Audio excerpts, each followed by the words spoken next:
All right, we are live. Yes, come on in the house. Come on, everybody. Welcome, welcome, welcome, welcome. Come on in the house. It's time to talk that talk. It's time for Love Coach Sessions Live. I'm your host, Kelvin Troy Johnson. They call me the Love Coach, KTJ, whatever you want to call me. Just call me. So, welcome to Love Coach Sessions Live. We are here, and today we're going to get into drama, baby daddy drama, and how to make it all. You guys hit that subscribe button. Hit the subscribe button down below, or we also have the chat room. The chat room is open for you to drop your comments down below, and we're going to get to it. We're going to get into it today, and we've got more to come. So also, we want you guys to make sure you connect with us on Instagram and Twitter. Facebook, we're all over there. So please follow us up and share this content out, because I think these conversations need to be had, y'all. Some of these conversations need to be had, and I'm hoping to broaden our reach with this, because some of these conversations or some of these things, I'm telling you, if somebody was having this conversation when I was a younger person, a lot of mistakes could have been corrected. I think a lot of people make mistakes because they just don't know what else to do. A lot of people do the things they do because they don't know what else to do. People perish for the lack of knowledge. My people perish for the lack of knowledge. So we want to be a knowledge source. We want to be something that people can come to and click on here and get some solid info, some solid content, and that's what we're all about. So let's get into it. I saw something that was pretty interesting on this topic of single parents and single parenthood and all of that.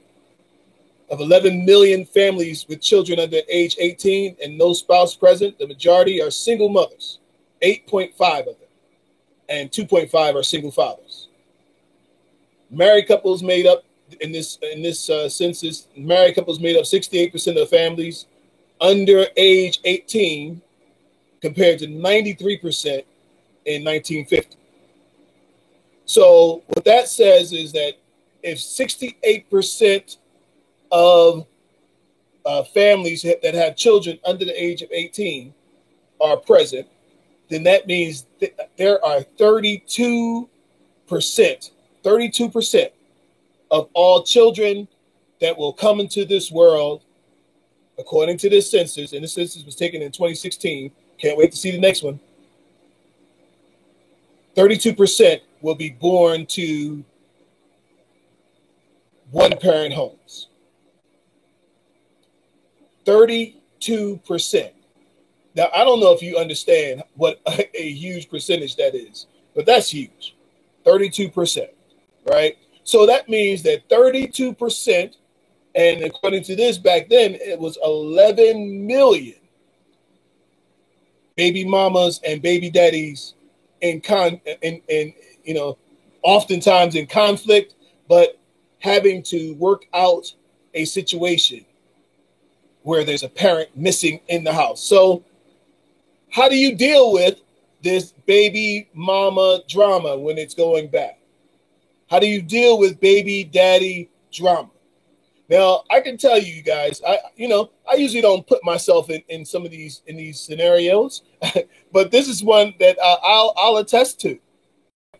I was a young man that had a baby at 18, and challenging, dude, challenging. I came from a good home and knew better and all of that, but mostly I just didn't know what to do. Now, I was a bullheaded kind of kid, but I would listen if somebody said, okay, Kel, look, here's how this thing's going to play out. This is going to happen. If you do X, then Y, Z is going to happen in the future. But if you do A, B, and C, then E, F, G is going to happen in the future, right? I had good parents, but nobody really laid it out for me like that, right? So sometimes what I have discovered, you guys, is that sometimes this drama comes from lack of knowledge, right? Sometimes, ladies, these young men don't know what to do. They don't know what to do. They don't know what is the expectation. A fool, he's young, and all those things may be true. I'm not saying they're not true. But what it is at the end of it is that he doesn't know what to do. I don't know one man who's had a baby who wanted to be a deadbeat dad. I don't know one. Now, I'm sure there may be some who, so there's some heartless people in the world, right? But I don't know one. I don't know one guy who, after he saw his baby in his arms and the doctor gave him the baby and said, Mr. Jones, Mr. Smith, here's your baby. I don't know one man who looked at his baby in the baby's eyes and said, I don't want this baby. Again, I know there's some heartless people out there in the world. But for the most part, every man that I know that had a baby was very happy to see himself, a mini version of himself, come to this earth. And he wants the best for that baby, right? But then there's these other things that come into factor. Listen to this. I was thinking about this. I had a conversation with one of our listeners, LV. Sometimes he just doesn't know what to do, and so he turns in fear, right? And he's kind of lost. Here's something that I was thinking about through this process, you guys, fellas. If I could talk to the fellas on this, you don't even realize, and ladies, he doesn't even realize that he is supposed to come up with a plan. He doesn't even know that he's supposed to have a plan, especially when these guys are young. You get yourself knocked up by a 20-year-old, 21-year-old who got the mentality of a 16, 17-year-old. He doesn't even know that he's supposed to have a plan. He knows that he's got to get a job. He's got to support his child. But what if the job scenarios are not working out right? You ain't got a job, but he's at Arby's. He's at McDonald's, right? Got a job, but still can't seem to produce enough money. Still can't seem to produce what needs to be produced as a man, because now he's in a man scenario. Often these young men don't have the language to say, I need help, right? Because she's look, you can't really say it to the woman because she don't want to hear that. Because she's got a baby that's got to be fed, got to be clothed, got to have shelter, and we are up against primal nature at this point. Basics of life, and that's money. Now, when I had my scenario, I didn't understand. I was thinking, why does she always keep talking about money? Why does she always keep talking about money? Everything is about money. Everything is about money when you don't have any. Everything is about money when you're talking about food, when you're talking about clothing, when you're talking about shelter. All of those things are created by money. So I think that in order for these scenarios to work out, for these scenarios to pan out the way you hope they would, there's only one thing that's going to help. and that's communication. Like, listen, bro, if you're scared, it is okay to tell her you're scared. Ladies, if the man comes to you and tells you he's scared, don't browbeat him. Don't call him a wuss and all the other words. Don't do that, right? Don't emasculate him. Lift him and say, look, I know you can do it. I know that you are the one that can bring us up. I know that you're somebody I can count on. Listen to this. One of the things, I'm going to give you a quick tip, ladies. One of the things that moves male behavior, I know that you can do this right here. I'm going to support you in doing this right here.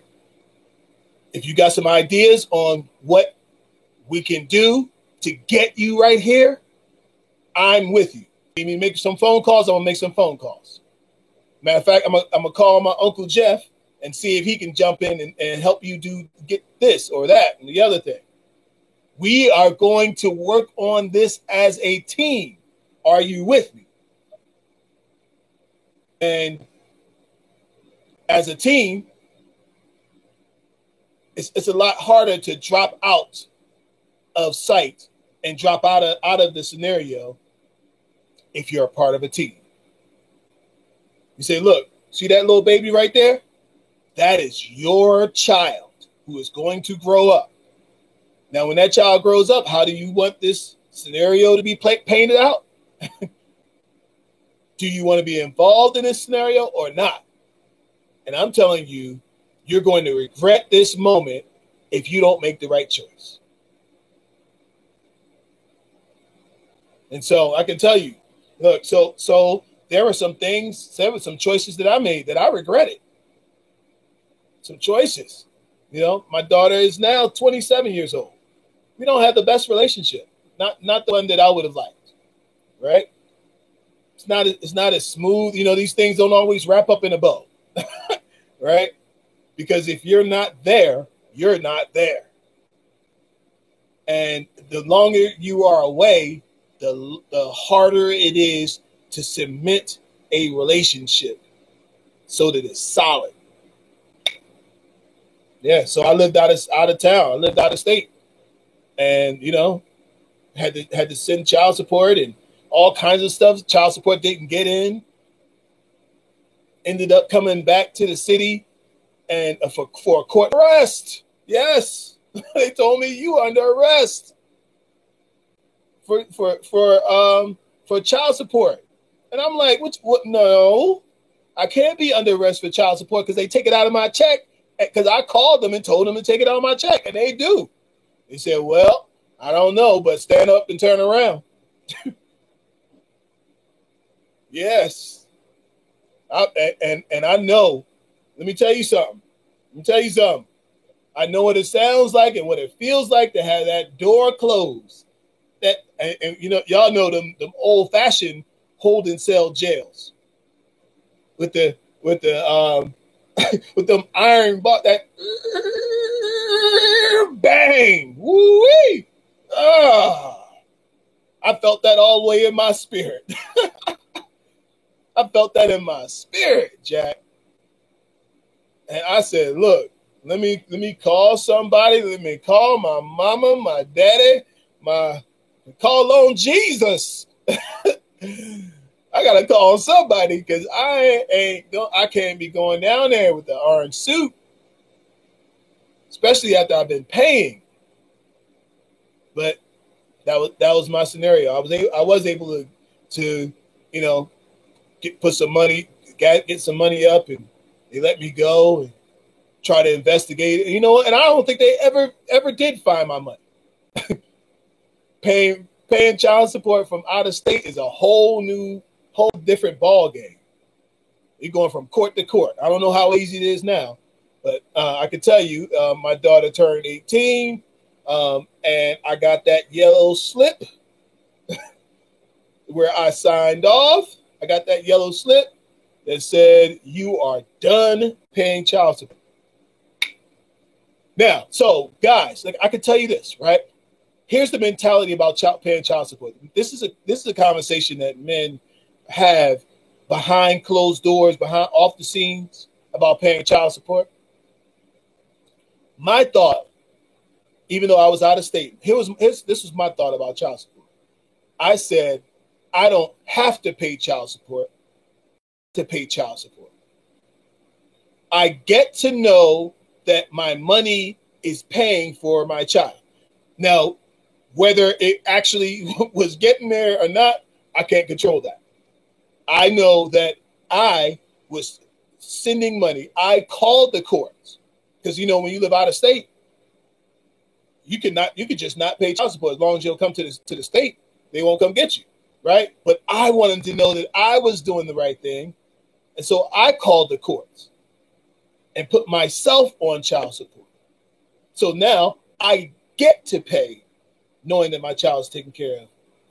I'm not in town all the time. So when I do come to town, I do come and see her. I come and spend time with her. She's with my family. I don't have to worry about it. Now, thank God I had a supportive family that even loved and supported her. She even lived there for a short time, right? Worked out. Things worked out. But, you know, it still wasn't perfect. Still isn't perfect now. But what in life is? Here's the thing. You can get along with your child's father or your child's mother. So what has to happen? Here's what we got to do. If you're going to get along, number one, you got to create a plan. I don't care what it is that you're trying to do. You have to create a plan with your child's father and your child's mother. It's got to be an upon plan by everybody involved. Nobody can renege on their agreement. Here's what we're going to do. Here's how much money we need. Are we going to be together or are we not going to be together? See, that's a whole nother scenario.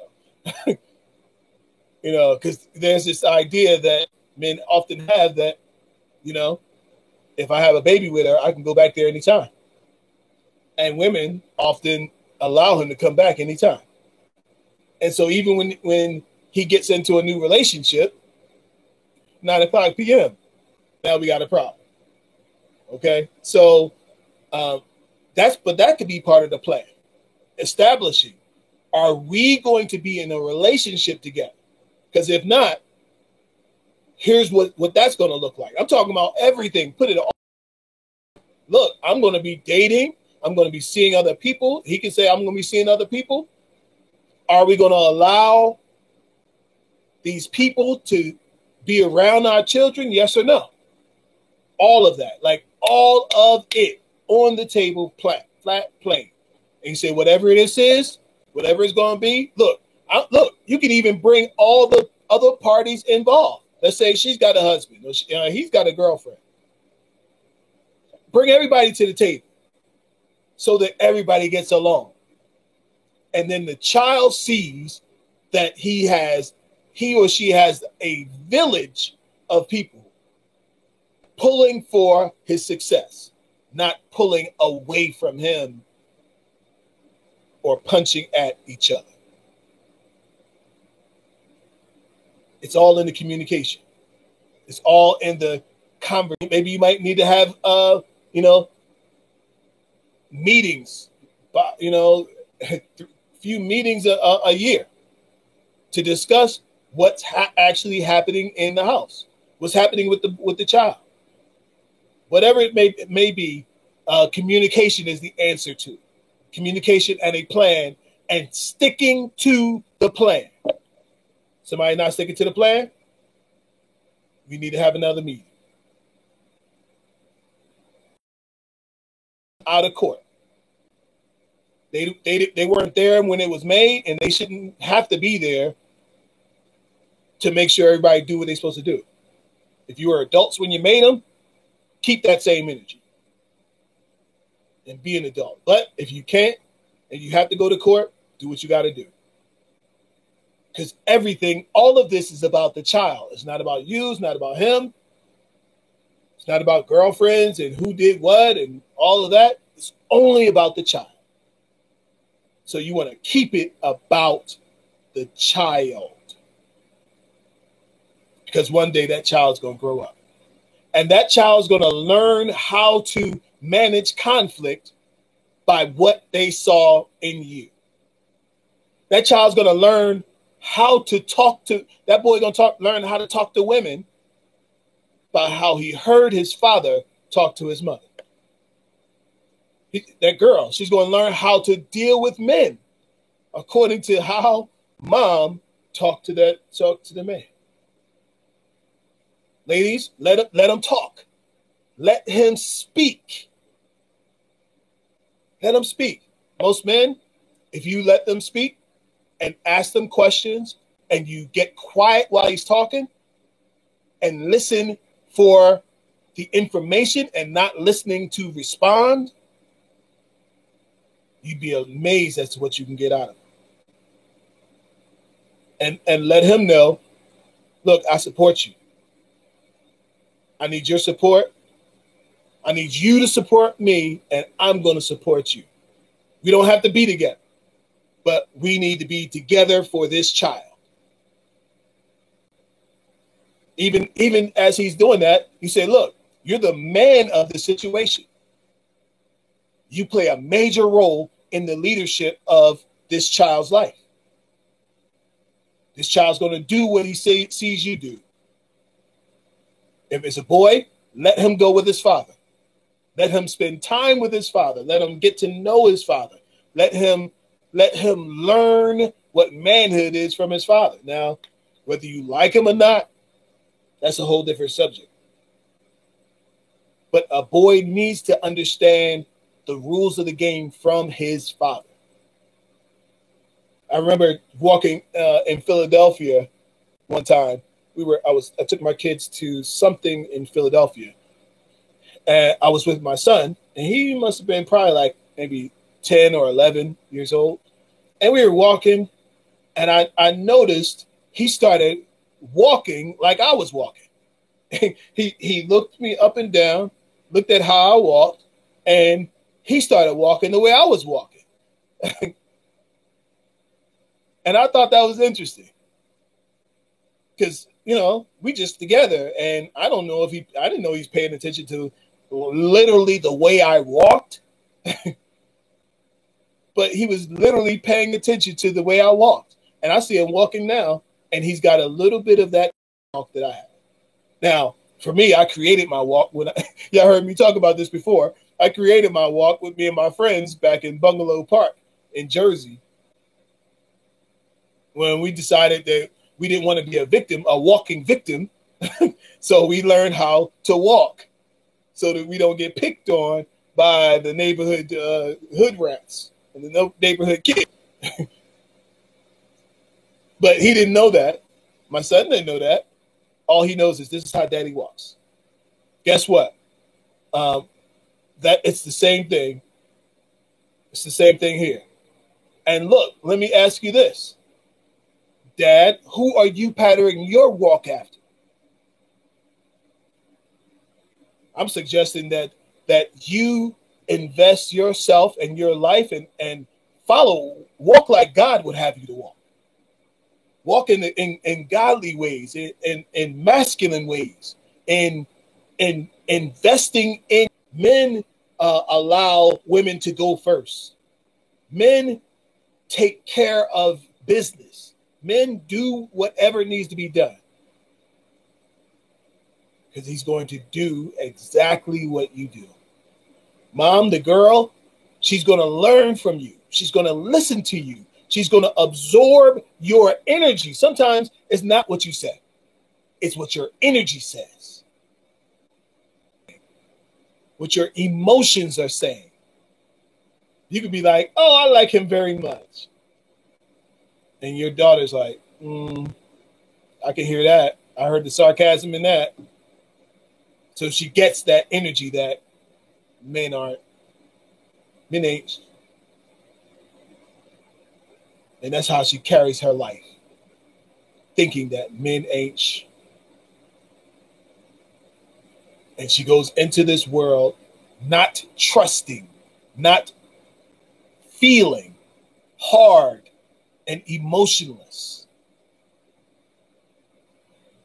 And then she'll connect with a man and they'll wonder, why are you so hard all the time? Why are you so emotionless all the time? Why are you so?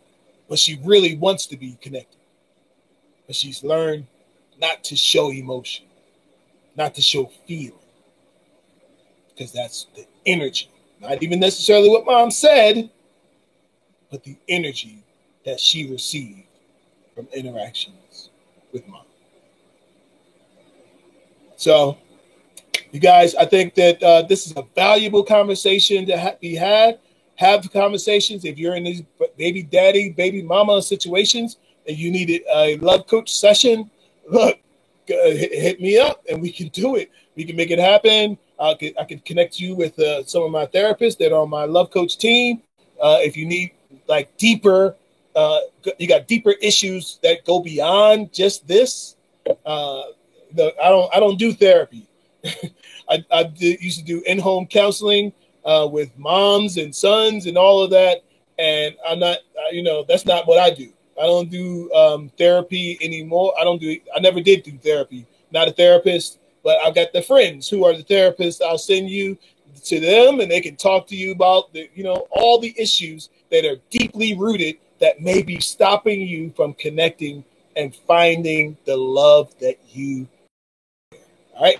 You guys, I need you to hit that Patreon link. $5. Look, drop some money, drop some cash in this thing. If you believe in it, if you like this message, you like these shows, I need you to support these shows and help us keep this operation going. All right. Thank you guys so much. Until next time, peace. Love.